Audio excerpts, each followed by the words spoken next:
Olá, boa noite. O Rede TV News já está no ar. Seja muito bem-vinda, seja muito bem-vindo. Supremo Tribunal Federal condena por unanimidade o ex-deputado federal Eduardo Bolsonaro por coação à justiça, ao articular sanções dos Estados Unidos contra o Brasil, entre elas o tarifaço e a aplicação da lei Magnitsky contra o ministro do STF, Alexandre de Moraes. A pena contra Eduardo Bolsonaro é de 4 anos de prisão. E você vai ver também. PF encontra troca de mensagens entre cunhado de Daniel Vorcaro, ex-Banco Master, e o senador Ciro Nogueira, do PP. Nelas, indicações de pagamento de R$350 mil em dinheiro vivo ao parlamentar.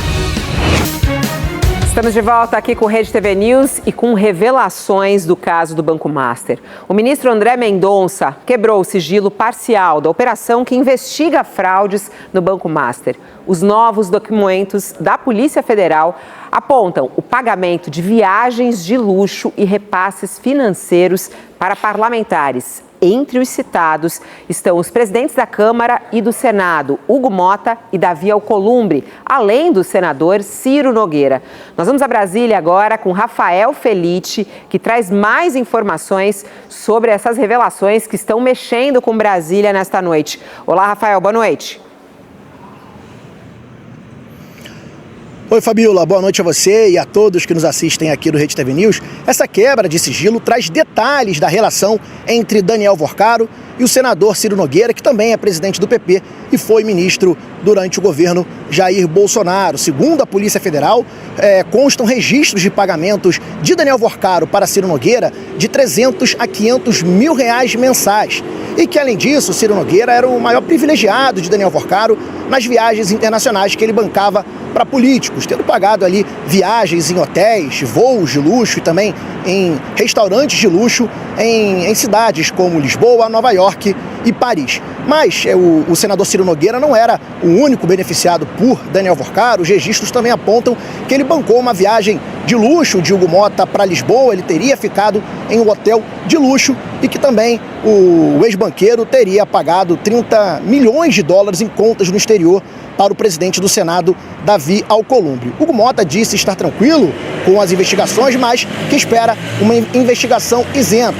Já o presidente do Senado, Davi Alcolumbre, utilizou o plenário da Casa Alta para negar as acusações. Outra parte da investigação aponta que Joana Mourão, que é irmã de Luiz Felipe Mourão, conhecido como Sicário, que era o líder, um dos líderes do braço violento do Grupo Master, conhecido como A Turma, Joana Mourão teria acesso a informações, segundo o que investigou a Polícia Federal, que poderiam destruir a família Vorcaro. Ela, conversando com integrantes do Grupo Master, teria dito isso, mas ela acabou não denunciando essas informações porque essa situação teria sido contornada por integrantes do Grupo Master que teriam comprado o silêncio da irmã do Sicário. E em meio a tudo isso, o ministro Gilmar Mendes, do Supremo Tribunal Federal, retomou o julgamento que trata da manutenção da prisão de Henrique Vorcaro, pai de Daniel, e Felipe Vorcaro, primo do ex-banqueiro. Gilmar Mendes votou pela liberdade de Felipe Vorcaro, para que ele cumprisse apenas medidas protetivas,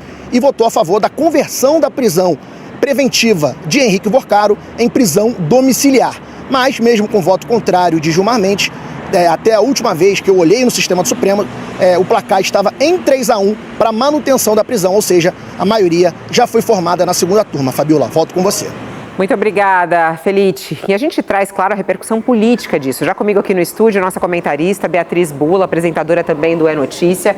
Bom, presidente da Câmara, presidente e também, Ciro Nogueira, com revelações bombásticas aí de dinheiro e também de pagamento. Qual é o impacto disso, Bia? Boa noite. Boa noite, Fabiola. Boa noite também a quem está nos acompanhando. Bom, há gradações diferentes do que aparece até agora com relação a esses personagens que foram citados. Eu acho que o que a gente tem que trazer aqui é com relação ao senador Ciro Nogueira, a situação é bastante complexa. Já se sabia da proximidade dele com Daniel Vorcaro, mas essas informações que emergem agora do fim do sigilo de documentos dessas investigações mostram aí que, de fato, ele teve recebimento de dinheiro e de vantagens, como viagens, hotéis, restaurantes, e depois o que a investigação aponta é que ele atuou no Senado aí já para conseguir apresentar uma proposição que seria do interesse do Banco Master. Então, há na leitura da Polícia Federal esse quiprocó, né, que é o quid pro quo, que é toma lá, dá cá, que é justamente a corrupção, né, Fabiola? Então, provavelmente, Ciro Nogueira agora vai ter que responder, muito possivelmente, na Justiça, se isso for entendido também pela PGR como um indício de cometimento de algum tipo de crime de corrupção. Com relação ao presidente da Câmara, Hugo Mota, é claro que é uma posição delicada ele receber pagamento para se hospedar num hotel por parte do Vorcaro. O Vorcaro virou uma figura radioativa em Brasília, né, tóxico, ninguém quer ter o seu nome ligado ao Vorcaro de maneira alguma, mas diz Hugo Mota que isso não teve nenhuma ilegalidade, que ele está tranquilo, mas tudo isso vai, claro, ter impacto também na eleição, Fabiola. Isso mexe com o humor do eleitor, em como ele percebe essas figuras políticas, né? E aí é curiosa, né, essa frase do Hugo Mota, eu não vejo problema nisso. Você esteve recentemente no Gilmar Palusa, há sim conflitos de interesses claros nesses eventos, né, Bia? Fabiola, o que a gente vê com essa investigação é que, com relação ao caso do Vorcaro diretamente, né, ele usava desse modus operandi de pagamento de viagens, de hotéis, de restaurantes para os políticos, para se aproximar deles, e isso não é sem intuito nenhum, né? É muito difícil a gente imaginar que isso se deve apenas a uma amizade, embora seja isso que ele está tentando emplacar na delação premiada dele, que não está dando certo. Os investigadores já rejeitaram pela segunda vez justamente por isso, porque ele precisa assumir o que ele queria ao fazer esses pagamentos, Fabiola. Tem a notícia hoje e é com Paulinho da Força, deputado e presidente do Solidariedade. Até 9h30, então, Bia. Até. A gente segue aqui com o noticiário de hoje e mais uma informação importante. A primeira turma do Supremo Tribunal Federal condenou, e foi por unanimidade, o deputado cassado Eduardo Bolsonaro a 4 anos e 2 meses de prisão pelo crime de coação no processo da trama golpista. A pena deverá ser cumprida em regime semiaberto e ele ainda terá que pagar R$162 mil de multa. Todos os ministros acompanharam o relator, Alexandre de Moraes, para condenar o ex-deputado Eduardo Bolsonaro.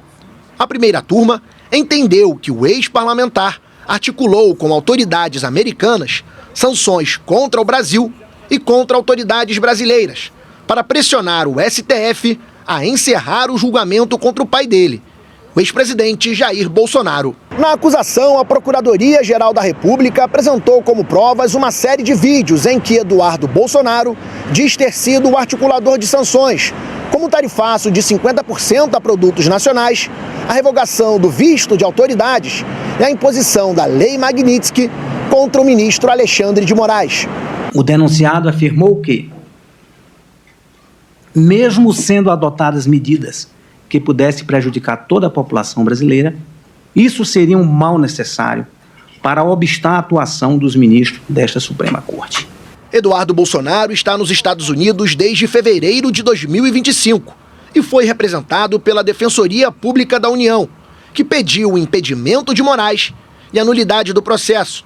A defesa também argumentou que Eduardo estaria protegido pela imunidade parlamentar. E todos esses conjuntos aqui reduzidos e apresentados pela Procuradoria-Geral da República, né, nós vimos que há uma imputação de fatos praticados por um parlamentar enquanto estava no exercício do seu mandato. E essas manifestações de natureza política não poderão jamais ser consideradas infrações penais. Moraes também apresentou uma linha do tempo com falas de Eduardo Bolsonaro direcionadas à Suprema Corte Brasileira e argumentou que as ameaças foram, sim, uma tentativa de coação. Cada manifestação do próprio réu afasta as alegações da sua própria defesa. Nenhuma relação com a atividade parlamentar, mas sim um foco em ameaças, pretendendo com isso que o seu pai não fosse condenado, pretendendo que o Supremo Tribunal Federal não analisasse com isenção, imparcialidade e coragem, realizasse o julgamento. O ministro Alexandre de Moraes, do STF, deu 24 horas para Jair Bolsonaro explicar por que mantinha uma pistola 9mm em casa e por que pediu reparo desta arma às vésperas de terminar o prazo de regime domiciliar. Essa pistola foi apreendida com um militar que faz segurança de Bolsonaro durante uma blitz na região de Taguatinga. Ele afirmou que estaria levando a arma para um reparo e que nesta terça-feira devolveria a casa do ex-presidente. Bolsonaro cumpre pena por tentativa de golpe e está em prisão domiciliar, enquanto se recupera de um tratamento. O prazo para ele voltar ao regime fechado termina na próxima semana.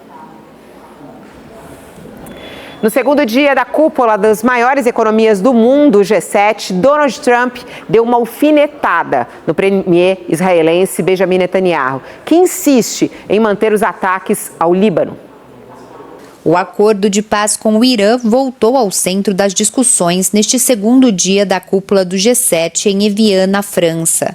O presidente americano Donald Trump reiterou que o conflito entre Israel e Hezbollah no Líbano não vai impactar no cessar-fogo, o que classificou como uma guerra menor. No entanto, afirmou que o premier israelense Benjamin Netanyahu precisa ter mais responsabilidade e ainda cutucou Tel Aviv. Disse ter sugerido a Israel que a Síria assuma a responsabilidade no combate ao Hezbollah, dizendo que o país estaria fazendo um trabalho melhor. Também na agenda desta terça-feira, uma reunião sobre a guerra na Ucrânia com a presença do presidente Volodymyr Zelensky. Os líderes do G7 concordaram em aumentar a pressão contra a Rússia por meio de novas sanções. Zelensky afirmou que Donald Trump sinalizou apoio ao envio de sistemas de defesa aérea à Ucrânia, uma das principais demandas de Kiev nos últimos meses. O presidente Lula também participou nesta terça de reuniões oficiais do G7 como convidado. Lula discursou a portas fechadas para os líderes presentes e defendeu a soberania dos países no combate ao crime organizado. A declaração aconteceu diante do presidente dos Estados Unidos, Donald Trump. No início do mês, o governo americano classificou as facções brasileiras PCC e Comando Vermelho como organizações terroristas. A decisão desagradou o governo do Brasil. A medida abre espaço, mesmo que em um cenário extremo, para possíveis ações dos Estados Unidos contra as facções em território brasileiro. Lula e Trump se encontraram apenas nos eventos em grupo. O presidente brasileiro, no entanto, teve algumas reuniões bilaterais. Com a premier japonesa Sanai Takaishi, Lula destacou avanços para um possível acordo comercial entre o Mercosul e o Japão. E eu fico muito feliz com essa perspectiva virtuosa de um acordo Japão-Mercosul. Lula também se reuniu com a presidente da Comissão Europeia, Ursula von der Leyen, e com o presidente do Conselho Europeu, Antônio Costa. Entre os temas, foi acordada a criação de um grupo de trabalho para buscar soluções para a decisão da União Europeia de retirar o Brasil da lista de países autorizados a exportar carne para o bloco. Duas operações contra o crime organizado foram deflagradas nesta terça-feira em São Paulo. Essas ações miram esquemas ligados ao PCC, envolvendo tráfico de drogas, tráfico internacional e também lavagem de dinheiro. A repórter Osana Menezes tem mais informações ao vivo para a gente dessas duas operações. Olá, Osana, boa noite. Boa noite, Fabíola. Boa noite a todos. E uma das operações denominada Torneira do Ministério Público, com os apoios da Polícia Civil, Polícia Militar e também do GAECO, cumpriu 43 mandados de busca e apreensão em cidades do estado de São Paulo, com o objetivo de combater um grupo suspeito de usar empresas fantasmas e laranjas para esconder recursos do tráfico. As investigações apontam movimentações de cerca de 230 milhões de reais. A outra operação também deflagrada nesta terça-feira pela Polícia Federal, denominada Extratos, investiga uma organização criminosa que utilizava aeronaves e pistas clandestinas para trazer cocaína de outros países para o Brasil. Foram cumpridos 10 mandados de prisão e 16 de busca e apreensão. Segundo a Polícia Federal, o grupo teria movimentado mais de 10 toneladas de droga. Uma outra operação também realizada no Brasil, no país, durante esta terça-feira, Fabíola, foi realizada pela Polícia Civil de Roraima, com o objetivo de desarticular uma das maiores organizações criminosas da América Latina, que fica no país vizinho, na Venezuela, essa facção criminosa denominada Trem de Araguá, uma das maiores organizações aí do país.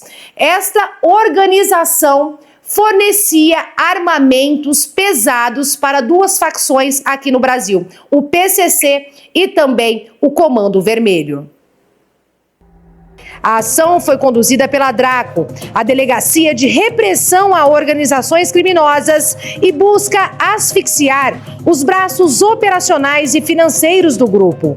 Ao todo, os policiais cumpriram mandados em 6 estados: Roraima, Amazonas, São Paulo, Rio de Janeiro, Minas Gerais e Paraná.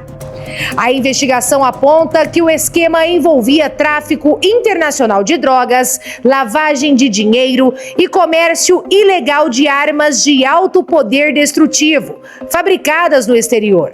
Até o momento, 5 suspeitos foram presos. Segundo a polícia, um dos detidos é um caminhoneiro brasileiro que também atuava como armeiro. Ele era o responsável por transportar as armas de grosso calibre que abasteciam a quadrilha no Brasil. A operação aconteceu em uma região considerada estratégica para as organizações criminosas, a fronteira norte do país. Segundo a polícia, o objetivo é interromper uma cadeia de abastecimento que levaria armas e recursos financeiros para fortalecer grupos criminosos que atuam em diferentes estados brasileiros. As investigações indicam que o Trem de Araguá criou conexões fortes com facções brasileiras. Os criminosos venezuelanos estariam fornecendo armamento pesado, como fuzis, metralhadoras, calibre .50 e até lança-granadas, para integrantes do Comando Vermelho no Amazonas e no Rio de Janeiro. A mega operação contou com o apoio da Renocrim, a Rede Nacional de Enfrentamento a Organizações Criminosas, e também do Ministério da Justiça. No Rio de Janeiro, um homem foi preso no aeroporto Galeão, suspeito de ser o cérebro financeiro da facção venezuelana no Brasil. Gustavo Vieira Rufino, segundo a polícia, era o responsável por lavar o dinheiro do Trem de Araguá. Com ele, os agentes apreenderam um Porsche. O criminoso teria movimentado mais de 300 milhões de reais em criptoativos só no ano passado. A investigação mostra que ele trabalha como prestador de serviço do crime, lavando dinheiro sujo para diversas facções, incluindo o Comando Vermelho Carioca. O caso da jovem que foi lançada sem corda em rope jump na cidade de Limeira, interior de São Paulo, segue em investigação. Quem está acompanhando esse caso hoje é a Jordana Langella, que traz mais informações para a gente ao vivo também a respeito dessas investigações. Olá, Jordana, boa noite. Olá, Fabíola, boa noite a todos que acompanham o Rede TV News. Exatamente, Fabíola, nós tivemos acesso aos depoimentos de instrutores que estavam presentes no dia em que o salto foi realizado, em que o salto de Maria Eduarda Rodrigues de Freitas foi realizado em Limeira, no interior de São Paulo. Vídeos que circulam nas redes sociais mostram que o salto foi realizado sem a corda de segurança. Os instrutores, em depoimento à polícia, não souberam explicar o que de fato aconteceu e quem ficou responsável por colocar a corda na vítima. Um deles, Luiz Felipe Feliciano Egoroff, disse que o que aconteceu foi uma fatalidade. Nós separamos um trecho desse depoimento. Vamos ouvir. E você chegou a escutar alguém falar atrás de você? Acorda? Não? Você só se deu conta do que aconteceu? Tava muita aglomeração, muita gente falando. Às vezes vai pro salto, o pessoal começa a gritar, daí não ouvi nada. E que horas que você se deu conta do ocorrido? Com o barulho do impacto? Na hora que você soltou, você já percebeu que não tinha corda? Como foi? A hora que soltou, eu só ouvi algumas pessoas gritarem. Aí a gente já saiu da plataforma, aí a gente viu o ocorrido. Você desceu ou ficou lá em cima? Desci de rapel. Não, porque eu tava lá na ponte, aí eu desci lá embaixo, aí tinha uma enfermeira fazendo um RCP, uma outra moça. Uhum. Aí nisso, o resgate chegou. Aí a hora que o resgate chegou, eu subi. Chegou o SAMU, aí eu peguei e subi. E já está no ar nas plataformas digitais aqui da Rede TV mais um episódio do Aba Talks. Confira um trechinho do programa. Hoje nós vamos falar sobre um tema cada vez mais relevante para o mercado. Nós estamos recebendo Daniela Pereira, conselheira da ABA e diretora de mídia Brasil e diretora de mídia Latam para a Home Care da Unilever. Relevância cultural hoje não é mais um termo bacana, né? É uma necessidade. Não dá para não fazer marketing hoje, você pensando em como você vai vender um produto ou falar sobre uma marca sem estar inserido nas conversas. Toda essa loucura que a gente está vivendo, ela traz desafios para a marca se inserir nessa conversa, mas são essas nuances, essas pequenas coisas que são oportunidades incríveis para a gente se diferenciar. Eu acho que no final é um pouco do que a gente busca, né? Como marqueteiros, como profissionais de mídia. Falo também que a gente não está aqui só para contar o que a gente faz, a gente está aqui para contar histórias e tocar o consumidor de um jeito diferente. E isso, para mim, é relevância cultural. Até amanhã, Eduardo. E informações de Brasília, o governo fechou um acordo com a Câmara dos Deputados e retirou o pedido de urgência do projeto que acaba com a escala 6x1. Esse projeto havia sido apresentado como uma tentativa de pressionar os parlamentares a votarem a proposta de emenda constitucional sobre o mesmo tema. E uma correção de uma reportagem que nós divulgamos hoje aqui. Diferentemente do que dissemos, os documentos revelados hoje da Polícia Federal e divulgados pelo Supremo Tribunal Federal sobre o caso de Daniel Vorcaro e do Banco Master não incluem o nome do presidente do Senado, Davi Alcolumbre. O nome dele apareceu num vazamento na revista Veja. Assim a gente termina o nosso Rede TV News de hoje.